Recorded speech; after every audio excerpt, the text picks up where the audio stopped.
October 30వ తారీఖు రోజున శ్రవణ నక్షత్రంతో కూడుకున్నటువంటి రోజు కాబట్టి కోటి సోమవారము అని అంటారు. ఈ కోటి సోమవారానికి అసలు సిసలైనటువంటి సోమవారానికి ఏ విధమైనటువంటి సంబంధం లేదు.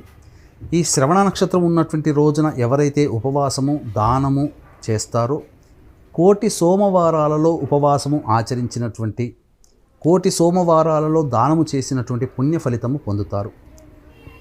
సప్తమి తిథి శ్రవణ నక్షత్రం ఉంటే చాలా మంచి యోగము. సోమవారము సప్తమి తిథి శ్రవణ నక్షత్రం ఉంటే అది మహాకోటి సోమవారం.